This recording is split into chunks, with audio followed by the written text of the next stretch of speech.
নমস্কার বন্ধুরা, আজ আমি বানাবো শিমের দুর্দান্ত স্বাদের একটি রেসিপি, যেটা গরম গরম ভাতের সাথে খেতে দুর্দান্ত লাগে। আর বানানোর পদ্ধতিও খুবই সহজ। ঘরেতে থাকা সামান্য কিছু মশলা দিয়েই শিমের এই রেসিপিটি তৈরি হয়ে যায়, কিন্তু খেতে হয় অসাধারণ। এই শিমের রেসিপিটি এতটাই টেস্টি হয়, যারা শিম খেতে একদমই পছন্দ করে না তারাও চেটেপুটে খেয়ে নেবে। প্রথমেই দেখুন, এখানে আমি প্রায় 350 গ্রাম শিম নিয়ে নিয়েছি। এর দুই দিকে যে সুতোর মতো অংশটা থাকে সেই অংশগুলো দেখুন বাদ দিয়ে নিচ্ছি। সুতোর মতো অংশগুলো অবশ্যই বাদ দিয়ে দেবেন। প্রত্যেকটা শিমের খুব সুন্দরভাবে দুদিকে সুতোগুলো ছাড়িয়ে নিয়েছি এবং শিমগুলো জলেতে ভালোভাবে ধুয়ে নিয়েছি। কিছু ঘরোয়া উপকরণ নিয়েছি দুটো মিডিয়াম সাইজের পেঁয়াজ ঝিরিঝিরি করে কুচিয়ে নিয়েছি, 7 থেকে 8 কোয়া রসুন নিয়েছি, 3টে কাঁচা লঙ্কা, একটি মিডিয়াম সাইজের টমেটো কেটে নিয়েছি, সাথে নিয়েছি আদা, কাঁচা লঙ্কা আর জিরে বাটা। একদমই সহজ রেসিপি, আপনারা একবার দেখলেই বাড়িতেই খুব সহজেই বানিয়ে নিতে পারবেন। প্রথমে গ্যাসের ওভেন জ্বালিয়ে কড়াই বসিয়ে দিয়েছি। কড়াইতে দিয়ে দিলাম ধনে আর জিরে। এখানে আমি গোটা ধনে আর গোটা জিরে প্রথমে কড়াইয়ের মধ্যে দিয়ে 2 থেকে 3 মিনিট নাড়াচাড়া করে ড্রাই রোস্ট করে নেব। ড্রাই রোস্ট করে নেওয়ার পর শিলনোড়াতে ভালোভাবে গুঁড়িয়ে নেব, কারণ এতটাই কম মশলা মিক্সার গ্রাইন্ডারে কিন্তু গুঁড়োনো সম্ভব নয়। আপনারা হামাল দিস্তেতেও এই ধনে জিরেটা গুঁড়ো করে নিতে পারেন। দেখুন, ধনে জিরে গুঁড়ো খুব সুন্দরভাবে ড্রাই রোস্ট হয়ে গেছে আর একটি পাত্রে উঠিয়ে নিয়েছি। আর ওই কড়াইতে পরিমাণ মতো সর্ষের তেল দিয়ে দিলাম। তেল ভালোভাবে গরম হয়ে গেলে একে একে শিমগুলো দিয়ে দিচ্ছি। আজকে আমি এই শিমগুলো গোটা গোটা রান্না করব।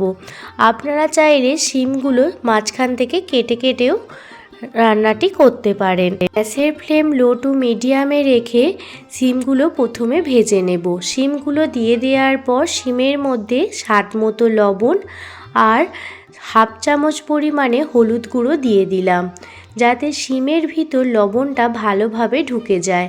লবণ হলুদ মিশিয়ে শিমটা ভালো করে ভেজে নেব। গ্যাসের ফ্লেম লো টু মিডিয়ামে রেখে শিমগুলো ভালোভাবে ভেজে নেব। শিম এইভাবে ভেজে রান্না করলে শিমের মধ্যে যে একটি গন্ধ বের হয়, সেই গন্ধটা আর একদমই থাকে না। আর যারা শিম খেতে পছন্দ করে না তাদেরও এই রেসিপিটি বানিয়ে দিলে চেয়ে চেয়ে খাবে। দেখুন, শিমগুলো এইভাবে হালকা করে ভেজে নিয়েছি। এবার প্রত্যেকটি শিম এক এক করে উঠিয়ে নেব। খুব বেশি করে ভাজার দরকার নেই, এই রকম হালকা করে শিমগুলো ভেজে নেবেন। কালে ধোঁয়া ওঠা গরম ভাতের সাথে শিমের এই রেসিপিটি থাকলে একটি মাত্র পদ দিয়েই আপনার সমস্ত ভাত খাওয়া হয়ে যাবে। এতটাই টেস্টি হয় শিমের এই রেসিপিটি। সমস্ত শিম ভেজে তুলে নিয়েছি। এবার ওই অবশিষ্ট তেলের মধ্যেই দিয়ে দিলাম হাফ চামচ পরিমাণ কালো জিরে আর একটি শুকনো লঙ্কা ফাটিয়ে দিয়ে দিয়েছি, আর 7 থেকে 8 কোয়া রসুন হামাল দিস্তেতে ভালোভাবে থেতো করে দিয়ে দিয়েছি। রসুনের কিন্তু পেস্ট বানাইনি, রসুনটা হামাল দিস্তেতে এইভাবে থেতো করে প্রথমে তেলের মধ্যে দিলে খেতে ভীষণই ভালো লাগে, এর গন্ধটা খুব সুন্দর আসে। রসুন ভালোভাবে ভাজা হয়ে গেলে এর মধ্যে দুটো মিডিয়াম সাইজের পেঁয়াজ কুচিয়ে নিয়েছি আর সেটি দিয়ে দিলাম। পেঁয়াজটাও খুব ভালো করে ভেজে নেব। পেঁয়াজ ভালোভাবে ভাজা হয়ে গেলে এর মধ্যে টমেটো অ্যাড করে দিচ্ছি। আপনারা এখানে টমেটোর পেস্টও দিতে পারেন, তবে আজ আমি টমেটোর পিউরি আর দিইনি। এখানে ছোট ছোট করে টমেটোগুলো কেটেই দিয়ে দিয়েছি। টমেটো দিয়ে দেওয়ার পর কিছুক্ষণ নাড়াচাড়া করার পর কিছু ড্রাই মশলা দিয়ে দেব।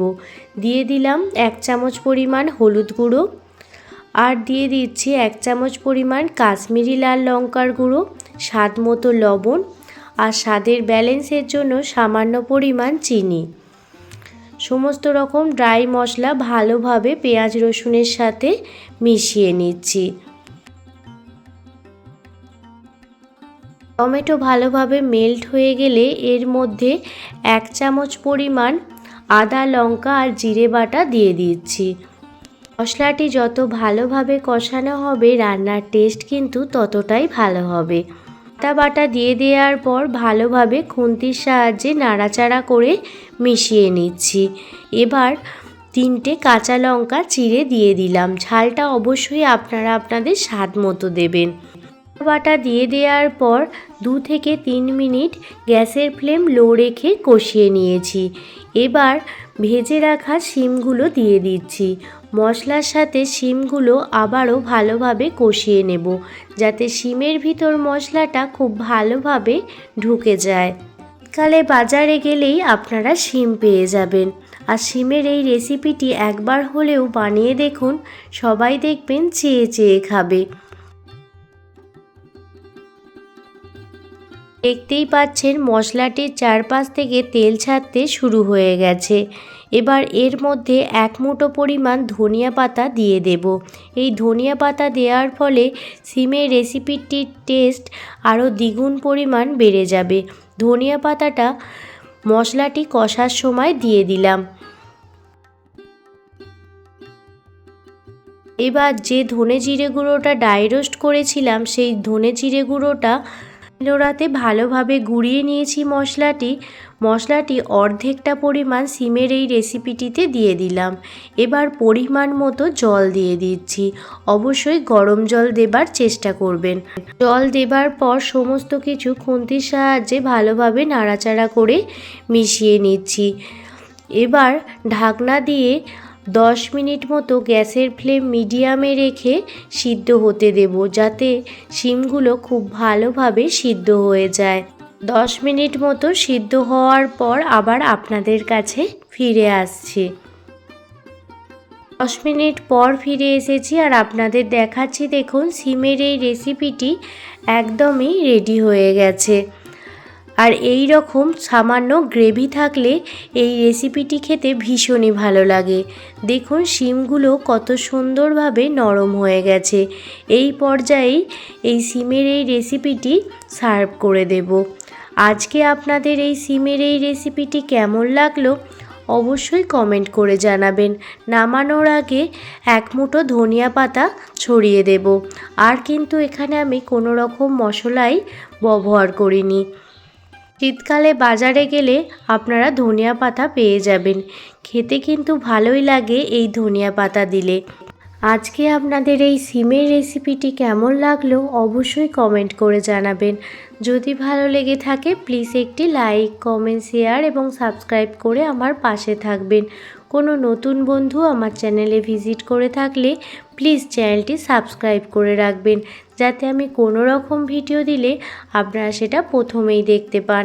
ভালো থাকবেন, সুস্থ থাকবেন, সাবধানে থাকবেন। আরও কোনো দিন অন্য কোনো রেসিপি ভিডিও নিয়ে আপনাদের সামনে হাজির হব।